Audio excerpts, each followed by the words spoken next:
Bismillah ar-Rahman ar-Rahim. Assalamu alaikum wa rahmatullahi ta'ala wa barakatuh. Welcome, Tony. Such a privilege to have you. I will wait a few seconds because people are getting in the room. And then I would like to have a conversation with you about what's happening and what I'm hearing around about Riyadh Air is very exciting. So we all want to know more about it. So I would like to have this 20-minute conversation with you talking about that exciting adventure.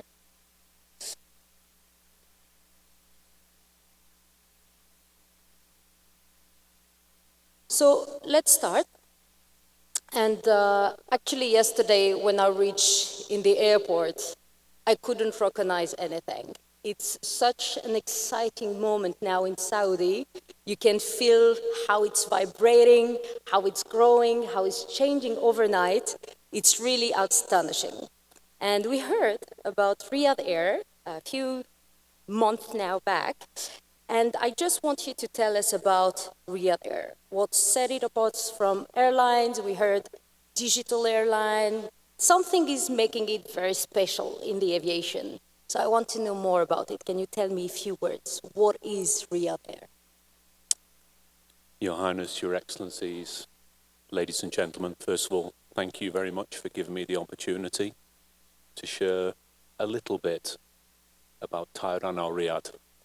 And I should probably start with the most important element of what it's all about.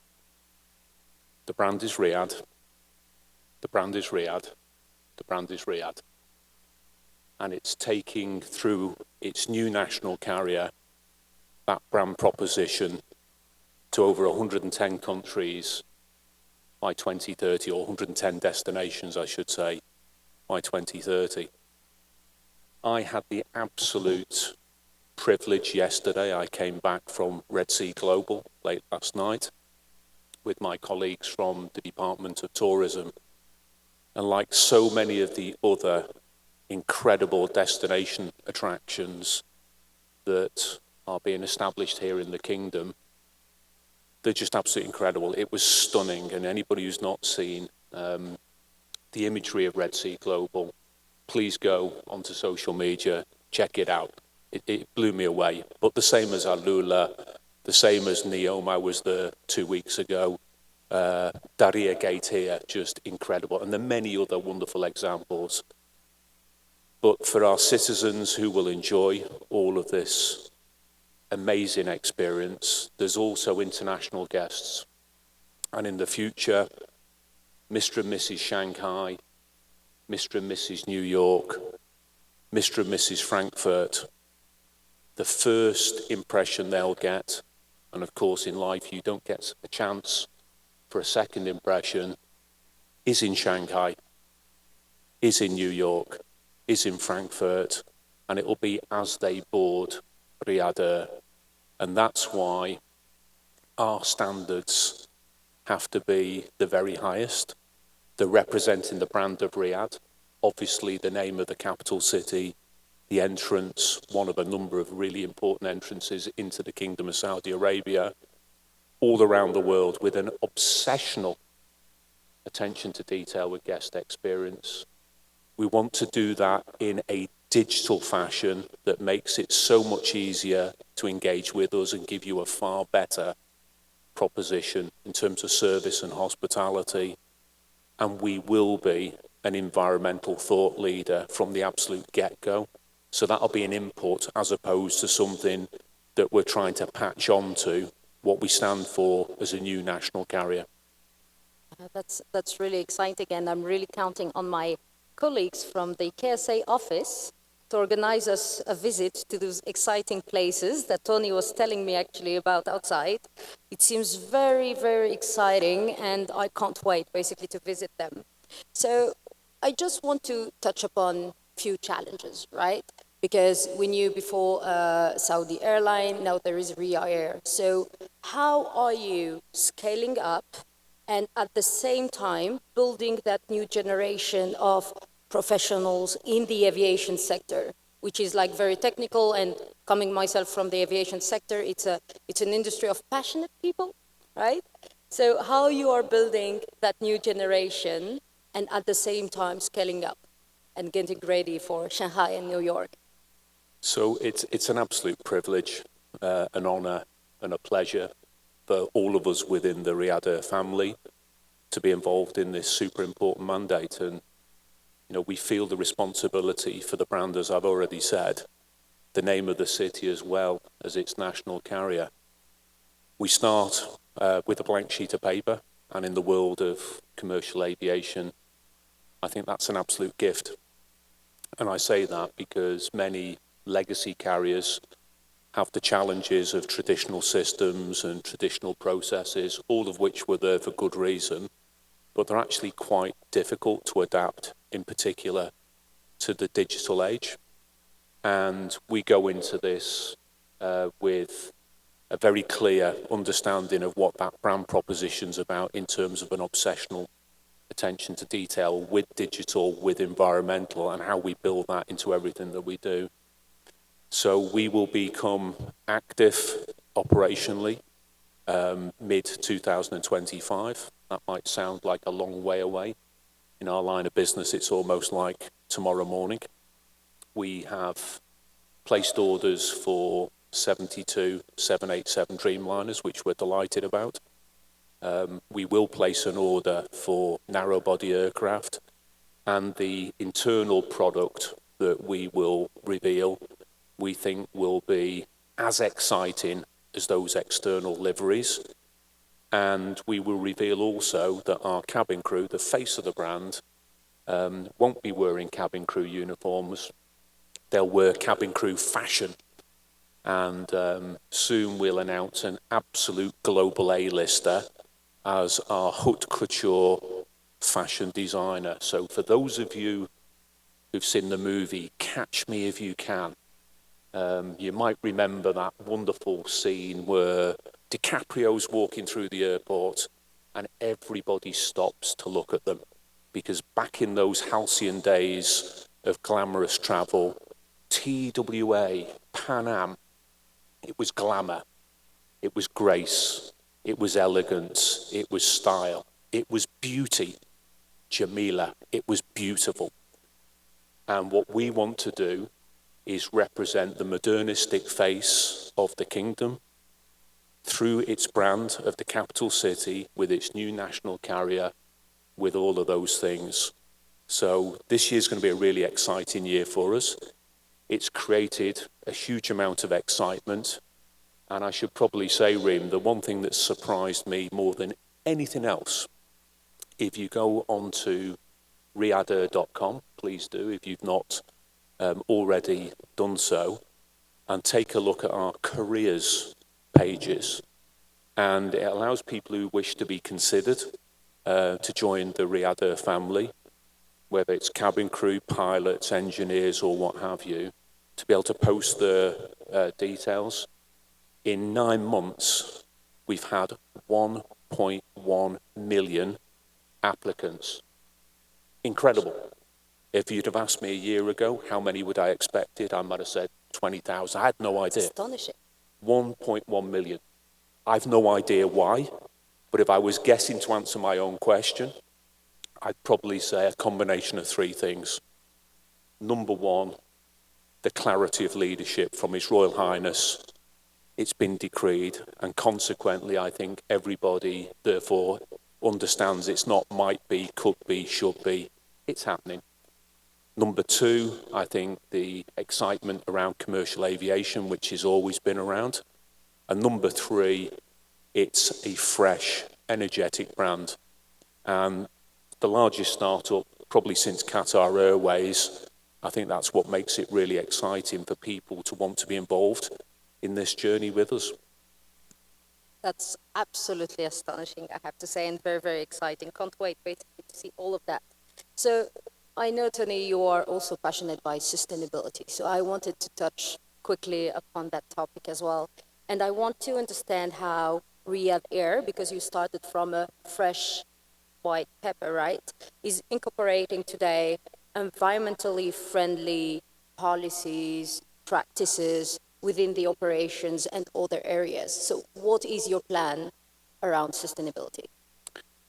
So I think I'll start with what is apparent and obvious, and that is the graveyard in the future will be filled with tombstones that read, "Here lies the commercial airline that didn't embrace commercial sustainability and environmental sustainability." You can't not do it, and everybody understands that. Having said that, there is obviously no silver bullet. It's easier talked about than finding the many solutions that will contribute to the pathway of net zero.